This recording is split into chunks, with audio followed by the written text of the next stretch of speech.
Assalamualaikum dan salam sejahtera yang dihormati pensyarah kami Profesor Madya Dr. Rosni dan dikasihi rakan-rakan seperjuangan sekalian. Kami, Kumpulan 1 ingin membentangkan tugasan bertajuk Pribadi Mulia, Hiasan Diri, di manakah hilangnya adab? Apakah itu adab? Adab ialah asas kepada pembentukan insan yang berakhlak tinggi dan masyarakat yang sejahtera. Adab merujuk kepada tingkah laku, budi pekerti dan akhlak yang baik dalam kehidupan seharian. Ia melibatkan cara seseorang berfikir, cara seseorang bercakap dan bertindak dengan penuh sopan serta berhormat dan bertanggungjawab terhadap diri sendiri dan juga orang lain. Dalam konteks masyarakat, adab menjadi panduan bagaimanakah seseorang itu berinteraksi dengan orang lain, bagaimanakah seseorang itu menghormati peraturan serta menjaga hubungan sesama manusia. Apakah itu berkepribadian mulia? Pribadi mulia bermaksud sifat dan akhlak terpuji dalam diri seseorang. Contohnya, amanah dan sabar. Individu yang memiliki pribadi mulia kebiasaannya bertindak mengikut nilai-nilai kebaikan serta sentiasa berusaha melakukan perkara yang betul. Jadi, jelaslah di sini bahawa pribadi mulia dan adab berkait rapat.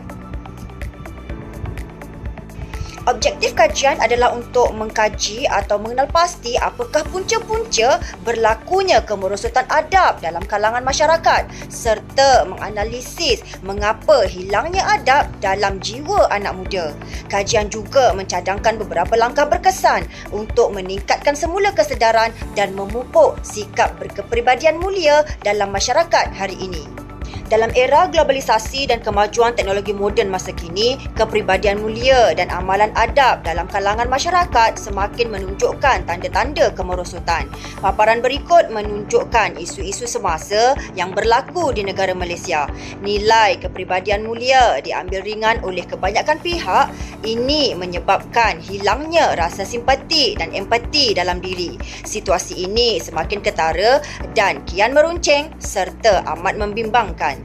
Baiklah, kita pergi kepada punca-punca.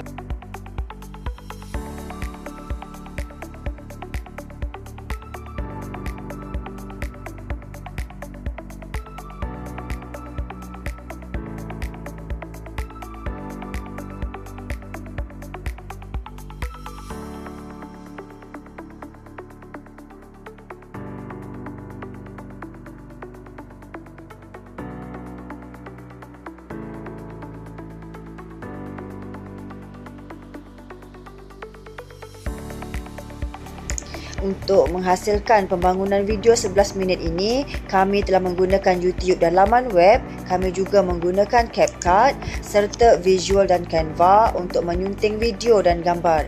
Kami juga memasukkan lagu untuk pembukaan dan penutup dalam video pembangunan 11 minit ini.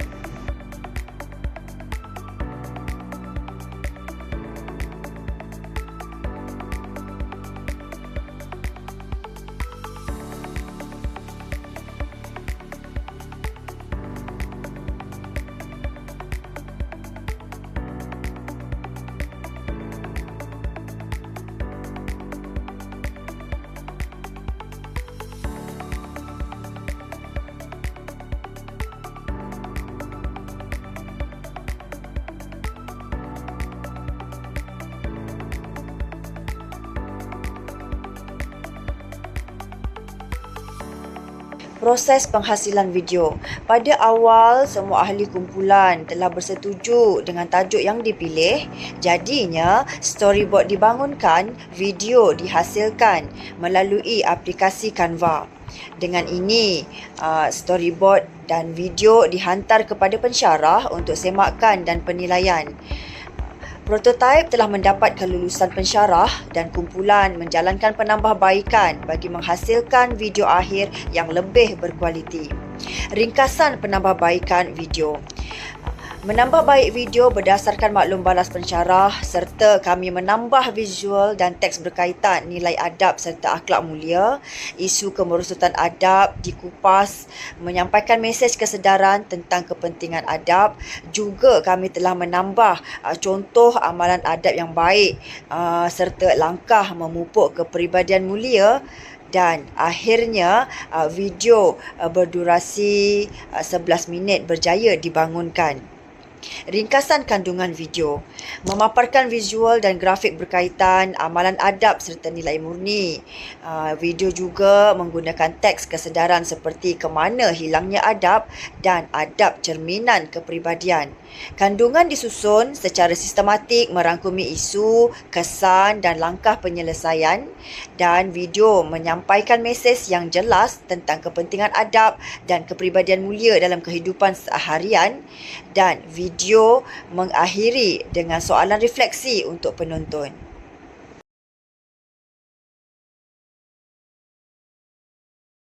Secara keseluruhannya, pelaksanaan tugas berkumpulan ini dapat meningkatkan pengetahuan dan kemahiran setiap ahli untuk menghasilkan satu video yang menarik dan kreatif.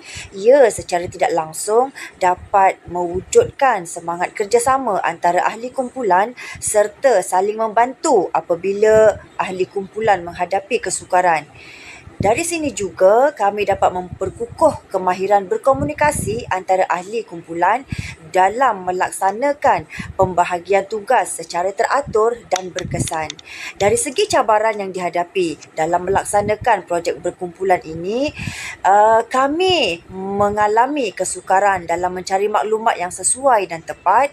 Kami juga mengalami kesukaran untuk menyelaraskan masa perbincangan antara ahli kumpulan, juga dengan wujudnya adanya perbezaan komitmen dan jadual yang berlainan dalam ahli kumpulan.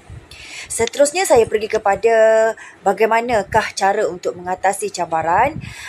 Kami dalam kumpulan membuat perancangan kerja secara sistematik. Seterusnya kami menggunakan platform komunikasi dalam talian untuk memudahkan perbincangan seperti talian Telegram, WhatsApp, Zoom Meeting dan juga Google Meet untuk berbincang antara satu sama lain. Dan seterusnya, untuk ini juga kami membahagikan tugas mengikut kemampuan dan peranan ahli kumpulan, serta kami sentiasa berkomunikasi dan bekerjasama untuk memastikan tugasan yang diberi dapat dilaksanakan mengikut masa yang ditetapkan.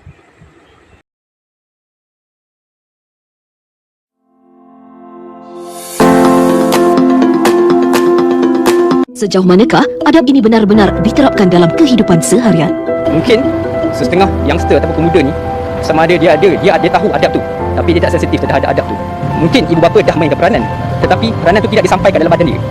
Sekarang terlalu muda nak faham. Orang muda ni bila kita tegur secara lisan, masuk dengan kiri pada kanan.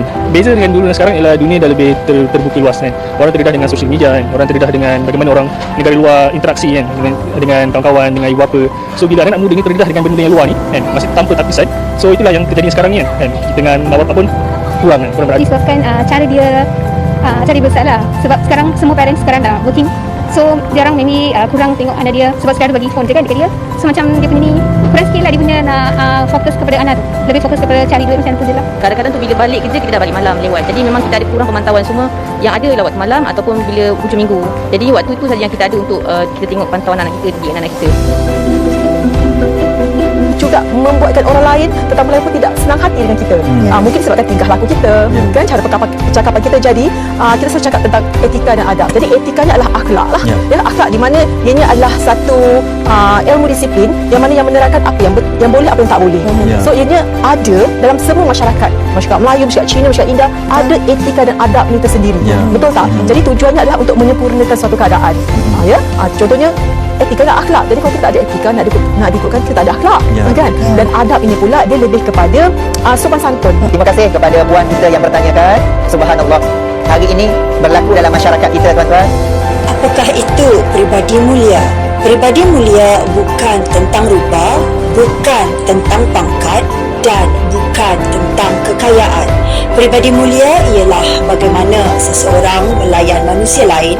Orang yang berkepribadian mulia bercakap dengan lembut, menghormati ibu bapa, menghargai guru, jujur dalam pekerjaan dan tidak menyakiti orang lain dengan kata-kata.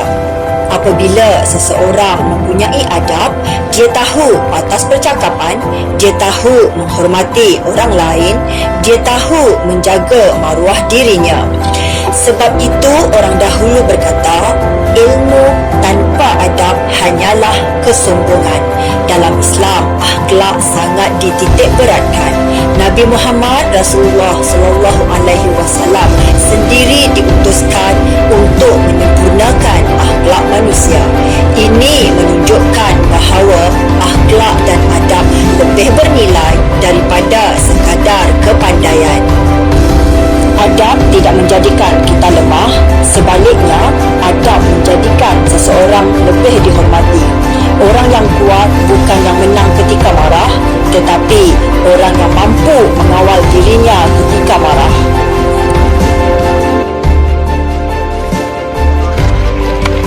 Untuk memang bisa.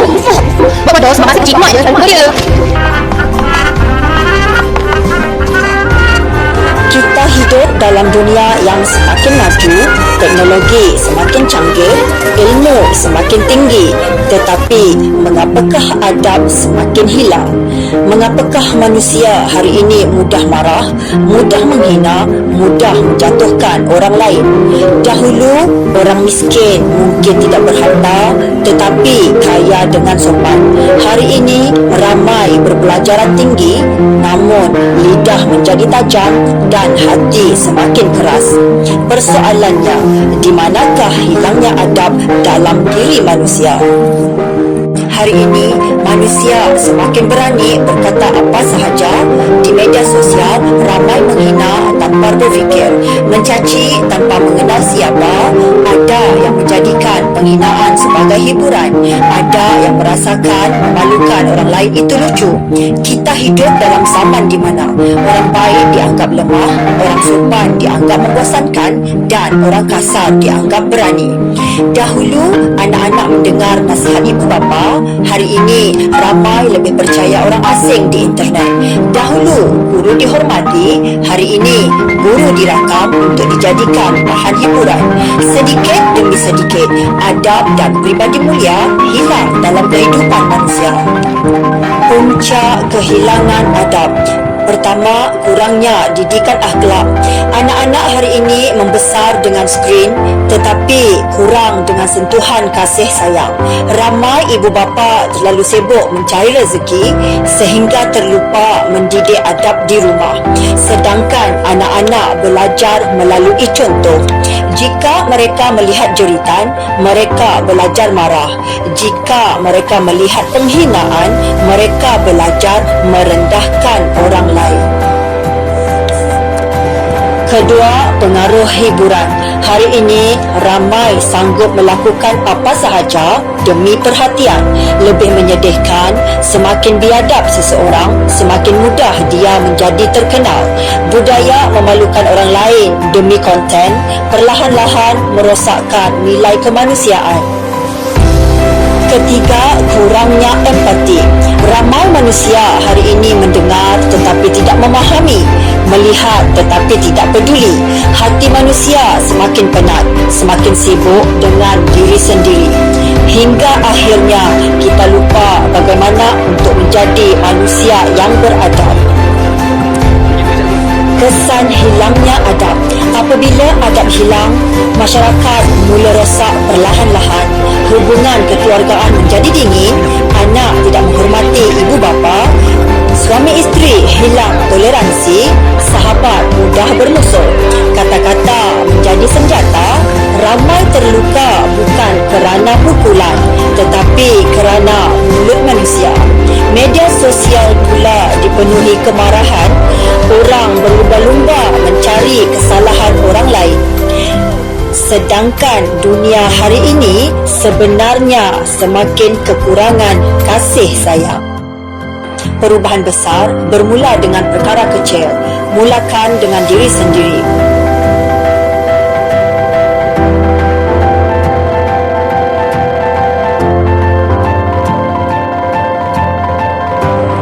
Adab merupakan satu tata cara atau garis panduan dalam melakukan sesuatu, terutamanya kepada para pelajar.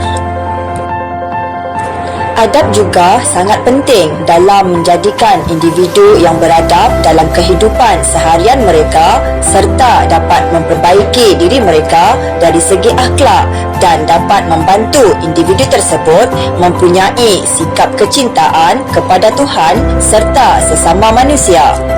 Masalah kekurangan penghayatan dan pengukuhan adab dalam kehidupan seharian menyebabkan seseorang bersikap biadab seperti yang dapat disaksikan situasi belajar yang banyak didedahkan dengan pelbagai budaya negatif dan bercanggah dengan prinsip-prinsip keagamaan telah membawa mereka ke dalam krisis keruntuhan nilai dan akhlak.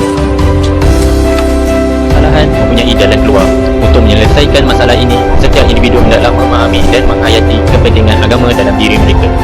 Oleh yang demikian, ini dapat mengurangkan kecenderungan khususnya pelajar atau remaja untuk terlibat dalam aktiviti yang tidak bermutu. Peranan kaunselor juga amat penting dengan menjalankan perkhidmatan kaunseling secara profesional. Ini dapat menolong para pelajar dalam membendung masalah gejala konten sekolah. Pemilihan rakan merupakan salah satu aspek yang penting dalam karangan remaja kini kerana berkawan dengan rakan yang mempunyai sikap yang positif dan akhlak mulia dapat menjadikan seseorang itu juga positif dan begitulah sebaliknya. Akhir sekali, ibu, bapa dan keluarga memainkan peranan penting dalam menangani masalah ini dan mereka tidak boleh membiarkan anak memilih gaya hidup sendiri tanpa pantauan kesalahan. Saya silap. Saya akan baiki lepas ni. Kalau cikgu marah lagi, aku viralkan kang. Baru tahu langit tinggi rendah. Mak, ayah, saya minta izin keluar. Nak keluar sekejap je. Mak bising lagi. Aku blok terus. Aku dah besar lah. Terima kasih cikgu. Ilmu ni saya akan amal. Cikgu explain tak faham lah. Boleh tak aku tengok TikTok je? Senang. Alhamdulillah, semua daripada Allah. Semoga berkat. Ni sebab aku hasil bro. Bukan sebab doa. Bersihkan kaki, tunduk pandang bawah, masuk dengan hormat. Masuk sambil rakam TikTok. Caption, Masjid Aesthetic Vibes. Betul juga. Saya patut jaga cara saya bercakap. Hello. Ni zaman bebas ekspresi. Tak payah bajet alim lah. Zaman dulu, orang miskin tapi beradab. Zaman sekarang, ramai kaya tapi hilang hormat. Adab tu bukan trend, dia cermin hati. Dan bila adab hilang, tanda manusia dah lupa siapa yang patut dia tunduk. Adab itu penting. Adab itu seperti tepung. Ilmu itu seperti garam. Sebenarnya ulama nak beritahu 98% itu adalah adab dan akhlak. Sebab iblis dan syaitan dia tak ada akhlak, dia tak ada adab. Dalam syurga tak semua orang alim. Tapi dalam syurga betul-betul orang yang ada adab dan akhlak. Bahkan minoriti saja orang alim dalam syurga. Tapi semua orang ahli syurga adalah orang yang ada adab, ada akhlak, ada adab. Ingat adab. Dunia hari ini tidak kekurangan orang pandai, dunia hari ini juga tidak kekurangan teknologi. Tetapi dunia sedang kekurangan manusia yang mempunyai adab. Jika ilmu tidak disertai akhlak, manusia akan kehilangan arah.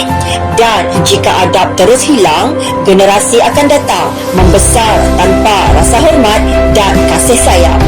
Maka didiklah diri dengan adab sebelum mendidik orang lain.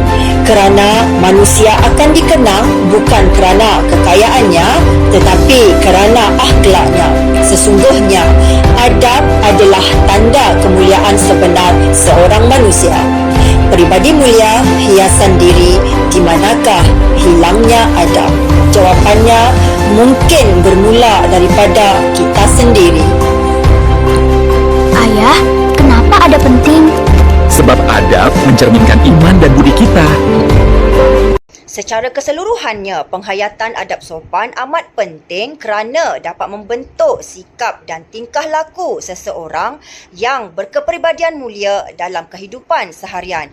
Adab sopan bukan sekadar amalan luaran atau tingkah laku yang dipamerkan kepada orang lain, tetapi perlu diamalkan secara konsisten dalam setiap tindakan dan percakapan. Sikap berkepribadian mulia perlu diterapkan sejak kecil agar menjadi sebahagian daripada jati diri seseorang serta membentuk insan yang berakhlak tinggi. Setiap individu perlu mengamalkan nilai-nilai seperti menghormati, bertanggungjawab, jujur dan bertolak ansur bagi mewujudkan masyarakat yang harmoni dan sejahtera. Kesimpulannya, penghayatan adab sopan dan nilai-nilai murni hendaklah ditaamalkan secara berterusan kerana ia memainkan peranan penting dalam membentuk individu yang berkepribadian mulia serta menjadi asas keharmonian masyarakat dan negara.